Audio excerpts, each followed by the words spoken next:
Hello and welcome to gaming, and welcome finally to another eSports Boxing Club update video. We've finally got an update. It's been months and months and months, and we even got some new gameplay to get our teeth into. So I'm going to break down everything that was shown in this new video and discuss my thoughts and feelings on what was shown. There's some good things, there's some bad things. Let's get into it. But before this video starts, please do consider subscribing to Welcome to Gaming. I am so close to 1,000 subscribers. So kicking off this new development update video from Steel City Interactive, we see for the first time in a video game Tyson Fury versus Deontay Wilder, and it looks awesome. That's just a brief introduction to what we see in this video. We then go to the camera updates. Now the camera updates are quite a significant one for, I think, a lot of people. We get to see a close-up camera shot, a wide shot, it sort of shows the full ring, and there's even a cinematic camera that has been added to the game if you want a more movie type experience during your fight. They did say they're gonna experiment with more camera options through development, so it looks like there's gonna be quite a lot of different options for us heading into the release of eSports Boxing Club. The next thing that we are showcased is the inside fighting. Now, inside fighting, obviously a key component to boxing. You have your outside fighters and your inside fighters, those that like to get in and get dirty with it, get right up in the face of their opponent. And this was just showcasing basically the sort of initial step in their inside fighting mechanic. So lots of short jabs and uppercuts during this segment, and it was looking pretty nifty, I thought. For some reason though, it was in black and white. I don't know why that was. Is that possibly some sort of filter that you can play the game with?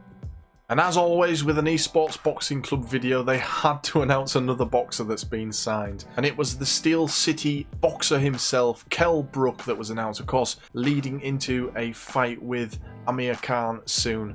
So this was quite a timely announcement for Kell Brook to be added into the game. We even get some in-game shots of his model during this announcement.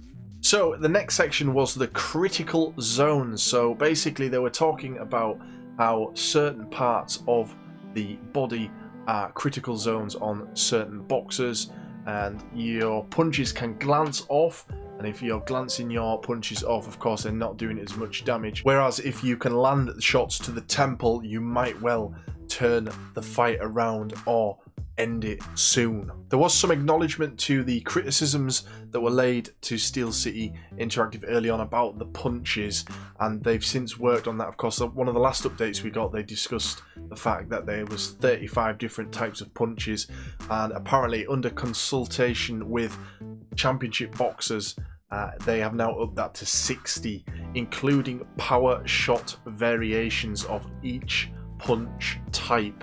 So there's a lot for you to play with in eSports Boxing Club, and that's really going to lead to you sort of creating your own fight style, I guess. If you've got such a variety of punch types to play around with, you're going to find your own style within the game, and that should lead to lots of people playing the game very differently, and I think that's quite an exciting thing.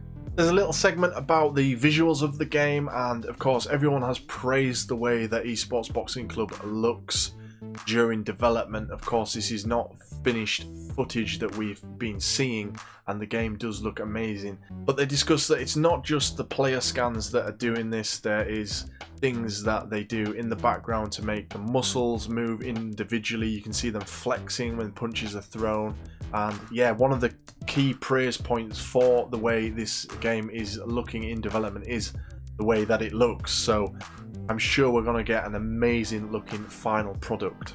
The other thing that's brought up is the facial deformation when punches are landing frequently in certain areas on the player's opponent's face, or even on the player's face. You will see this in real time, how the damage takes effect.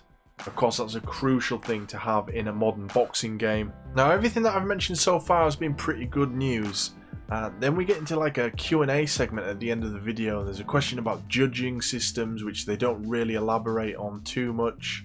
I think they said they were going to point this out later down the line. There's a question about control schemes and whether or not we'll be able to like remap or possibly change a control scheme. They did say that the control scheme that they've got at the minute is the one that they're happy with and is the default control scheme, but they're considering doing some alternate options just in case. Now, the big news in the Q&A, and probably the news that a lot of people will be disappointed with: how will the DLC work and which boxes are in the base game? Now, he says that all these boxes that have been signed will not be in the base game. He says that's correct.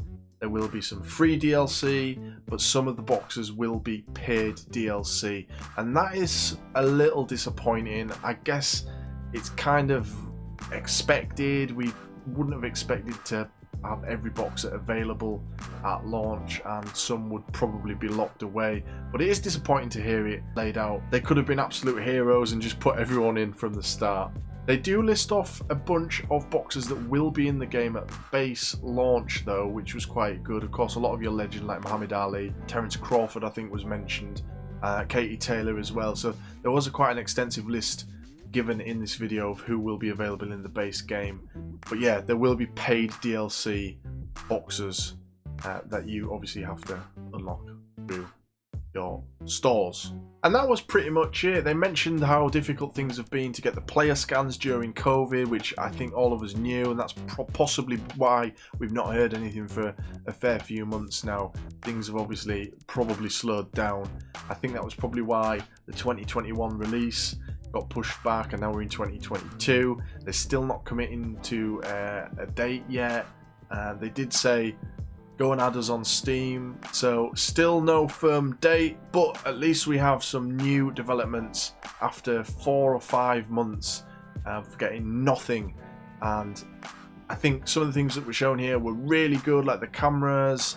It's interesting to see what we're going to get in those terms, the punching improvements, and just the general look of the game. Well, I want to know what you guys think, as always with these videos. I'm sure you'll let me know in the comments below how you're feeling about the game going into 2022. And if you've enjoyed this video, please do drop a like on it. As I said earlier on, please do subscribe to Welcome to Gaming for all your eSports boxing club updates and all your other sports games that you enjoy. We cover cricket, football, and many other sports as well sometimes pop up. Thank you for watching, and I'll see you in the next video.